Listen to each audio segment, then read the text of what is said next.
Have you ever been on vacation, taken a beautiful photo that you love, only to be photobombed by somebody in the background? Or maybe it's an awesome landscape shot of a nice beach that you visited, only to see in post that there are just tons of distractions. Maybe there's some seaweed on the beach or even some footprints, and you want it to be clean and pristine. I'm Sean, and welcome to Photoshop Icebreakers, where we're going to learn the ins and outs of the content-aware fill tool within Photoshop to actually completely clean up all these distractions and transform your image from this to this.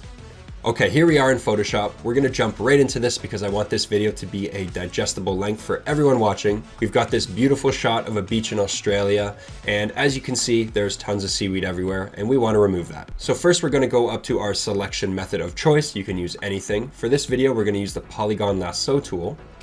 We're gonna hit Z to just kind of punch in here a little bit. When you release Z, it'll go back to your tool. We're going to now just roughly select around the object we want removed, right-click, Content Aware Fill.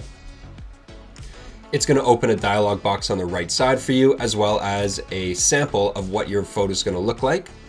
We also have on the left side here a big green box, which is basically Photoshop telling you we want to sample from these selected areas in order to fill your selection. So we're going to be manipulating that in a second, but let's talk about the parameters on the right here. We've got our opacity, which just reduces the opacity of the mask for your sampled area. Now, I always keep this on 100%. We can change the color of our mask if you don't like green. And under indicates, we have sampled area. You can change this to excluded area, basically just an inverse. We'll put that back. Next, we have our sampling area options. So we have auto, which is what it's using now. Rectangular, which is just going to basically draw a square around your selection, and custom, which allows us to manually draw in our own mask. So we're going to be using custom because I find that for this particular removal, it just gives me the best option. So we're just going to click here around the selected area, and you'll notice that it is going to update here, and we're just going to keep pushing and pulling this mask until we can get a result that we're happy with. So if you hold Alt, you'll be able to pull away from the mask. And we're just going to kind of come in here and draw around until we're happy with the mask. All right, so we're back. That took a little longer than anticipated. When I did this before, something along this shape worked really well, and it was giving me a little trouble this time. But as you can see, you do have to push and pull it to make sure that you get the result that you're looking for. Now next we have our fill settings, which is our color adaptation. Now you can change these if you want. Default is perfect. If you want to set it to very high or high, just kind of filter through the different options it gives you and see which one gives you the best result. Next we have rotation adaptation. I don't use this at all, but it's just going to rotate our selection and create a bunch of wonky shapes. We're just going to leave that at none. And we have our scale and mirror. These are all things that I like to just check and uncheck to see if I do get a better result, but oftentimes the default is perfect. Next, we have our output settings. We're going to keep this on new layer. The reason for this is we want Adobe to create a new layer so we can actually go in and manipulate that further later if we want to. You can also keep this on duplicate layer or current layer, which will basically collapse your stack. So when you hit OK, it's just one merged layer. But we're going to hit new layer and hit OK. And Control D to deselect. And as you can see, our rock is gone.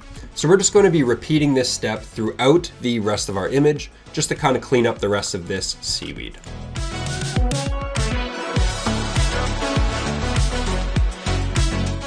All right, and we are back now. As you can see, the photo looks a lot nicer. Now, I definitely encourage you to take your time with this. Go in, you can use this feature as many times as you like to remove as many objects as you like from your scene. We can now just highlight these. Maybe we'll drag them into a new layer, or sorry, a group, and toggle them on and on so you can kind of see the before and after. Now, next I want to show you a super quick example of removing a photo bomb. So we've got this little runner guy in the back, and we're going to be doing the exact same thing we did in the last one. So we're just going to roughly select around our guy, like so. Right-click, Content Aware Fill. Now, I don't have to do anything. Photoshop did an amazing job just with the default settings. We're going to hit OK. And he is gone. So now let's do the same thing for this sign, because I find that the bright colors are a little bit distracting. Make sure your background layer is checked. Right-click, Content Aware Fill. And it's gone. So yes, you know, there is a little bit of wonkiness going on here, but since it is such a small element, we do not have to worry. So we're gonna hit OK and deselect. And now, as you can see, those two objects are removed and the sign is just pushed into the background. So your subject is your focus. With that, I hope you guys enjoyed this video. Thank you for watching, and I will catch you in the next one.